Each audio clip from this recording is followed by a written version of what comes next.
Hello everyone, welcome to another video on HANDMADE. My name is Del. Thank you so much for stopping by. So a month ago I made these pendants using alcohol inks and a 2-part epoxy resin. I loved how they turned out, and so I want to recreate them, only this time using UV resin. In addition to the UV resin, I'll be using the same alcohol inks that I used in the last project for those pendants that I showed you. And I'm also going to be using some iridescent mica powder.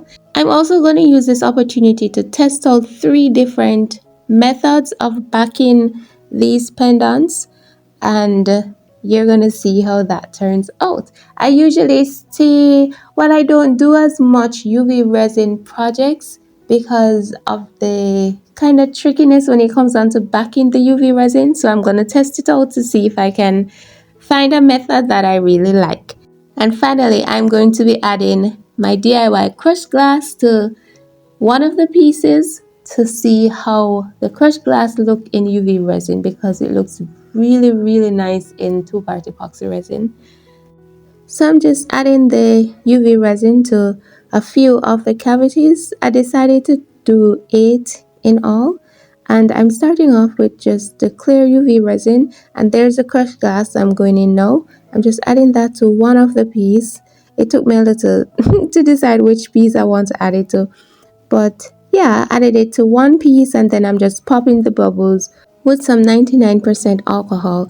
So this is the first phase of this project. A layer of clear UV resin, cure that, and move on to the next step. So after testing to see if my UV resin has cured, I'm adding a second layer of UV resin, and this is where all the fun and excitement is gonna be, because I'm going to be adding the alcohol inks to this layer. If you have been following resin art for a while, then you know that UV resin has a bad rep when it comes onto alcohol inks. But I was being very hopeful for with this project. You know, there's a saying, nothing tried, nothing done.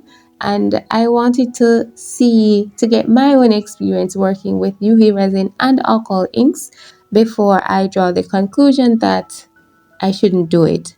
Now I have to point out that the alcohol inks that I will be using are the alcohol inks that I made myself. And I made these alcohol inks using mica powder and 99% alcohol. As a result, I feel like the opacity of these alcohol inks are not going to be too much for the UV resin to handle, as in it's not going to prevent the UV resin from curing, because I don't think it's so concentrated and opaque to prevent the UV rays from going through them to curing the resin. So that is primarily the basis for me thinking that this project can work. And as I go through, you're going to see how that unfolds. So I feel it necessary just to point that out, just in case you decided to go ahead and make it. You may have a very different results if you use different alcohol inks. As you can see, I'm just adding 3 or so drops of alcohol inks to each of the cavities. I really am not going by any measurement here. After dropping the colored ones, I'm just coming in with a few drops of the white alcohol inks. And as I'm going in to stir the alcohol inks in the UV resin, the top of the UV resin began to cure. So that's what's going on there. I should have done it one at a time. I always make this mistake. I don't know why. So that is the case of all of them. So I'm kind of just lifting the part that has cured at the top to get underneath it a little bit, but I was not able to give it the nice little swirl that I really wanted. But this is a good sign, at least the UV resin is curing. So just continue to push with the stick to see how I could get the colors to move around a bit, and then I cured. So this is what we had at the end of that curing, and they cured beautifully, no issues. Now it's time for phase 3. And phase 3 is where I go in with a little bit of iridescent colors. I'm using my favorite blue iridescent color, and I'm also going in with some chameleon powder that I recently got. I did a video of it the other day. So I'm just coming in with some chameleon powders to put them behind the alcohol ink so that if there's any gaps, then these colors will shine through. Now it's time to test out the 3 different methods of backing these UV resin pieces. So I will be using markers, I will be using black alcohol ink, and I will also be using mica powder in a little bit of UV resin to see how that works out. The first 2 pendants that I did, I just added some clear epoxy resin on top of the iridescent powder, because if I use the marker immediately after brushing the powder on, then it's going to ruin the powder that I put on. So I have to add a clear layer of UV resin, and then I'm going to allow that to dry. Now with these 2 that I'm doing now, I just added some clear UV resin and I'm just dropping in 2 drops of black alcohol ink. For the last method, I just mixing some mica powder and I'm just spreading that out on the remaining pieces. And then I am going to allow it to cure.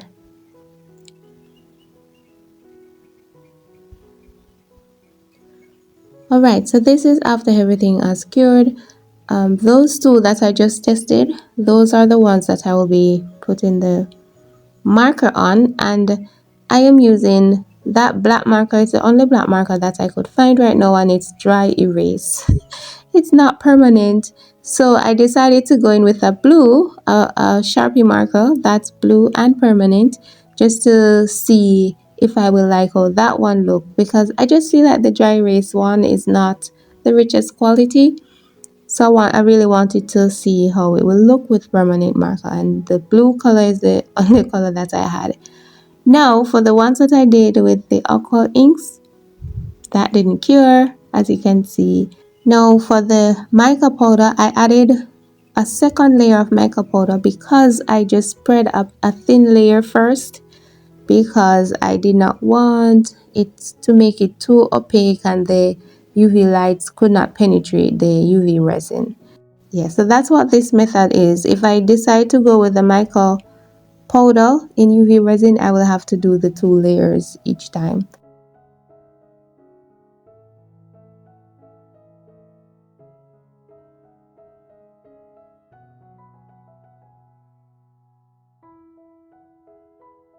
So after running them through the UV lights again, I was curious to see if the alcohol ink one would harden a little bit, but it did not, and I suppose it's because the alcohol ink was so opaque, the lights just could not penetrate it. So I'm just trying to top up the colors to brighten the colors on the markers, and then I'm topping everything up with some clear UV resin, hoping especially for the alcohol ink ones that it would trap the part that isn't cured and I will not have any leakage. So this is after everything has cured, and now it's time to run everything through the under the lamp again, only this time the lamp is going to be below the mold. So I'm doing this to cure the underside, or to shoot some light from the underside from all angles to make sure that the pieces are as solid as they can be. So this is now time, the most exciting time, to see what everything will look like. And I'm going in first with the heart, the piece that has a glass in it. And yes, I loved how this one looked. If you're wondering why my gloves are so messy, it's because I'm reusing them. That's why. But yep, I really liked how these pieces turned out. The only issue I had is that some of the glitter, because I did add glitter to them in the alcohol ink, they were kind of concentrated in one area, so I wanted, and I think it's because I didn't stir the way I wanted to stir, but I love them. I think they turned out so nice and I'm so happy. I've included pictures at the end so that you can see them up close. This piece is the one that I did the alcohol ink with, and it is leaking around the edges because even though the UV resin on top cured, the side was not. encapsulated. The other piece though is fine. The other piece, this piece that I'm looking at now, it turned out fine because the part that did not cure is on the inside of the part that cured. So that turned out nicely. So yeah, I loved it. But because I did not get a chance to stir properly, I think I just wanted to go in and just do it again. And this time I'm backing it with the marker because I actually really, really loved the way the marker turned out. I feel like it's the least stressful one.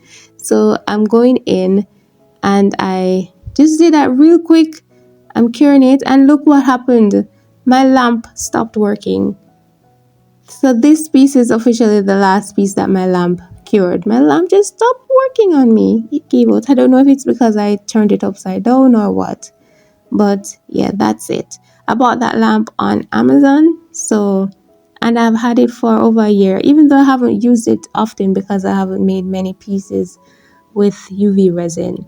So there goes that. I'm a little bit disappointed, but that's it. I have this, it's a set, so I had that big one and then a little tiny one that I may have tried to use it once, but yeah, that there it goes. Now this is the piece that I wanted to see. I stirred this one, and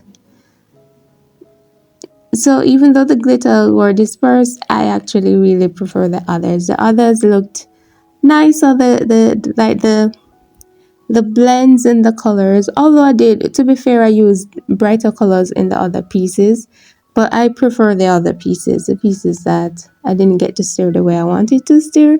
But yeah, I think these turned out lovely and I love them. So yes, I will do this again. I totally will do this again. I wonder though if the Petri effect will work with UV resin. Regarding the backing, my favorite is the marker. I actually prefer the marker method than the mica powder method because it is just more stressful to think that I could go through all of that and it may not even cure.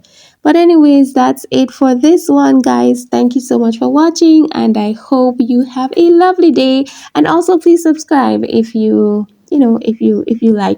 want to see more of my videos. Thank you so much. All right, bye.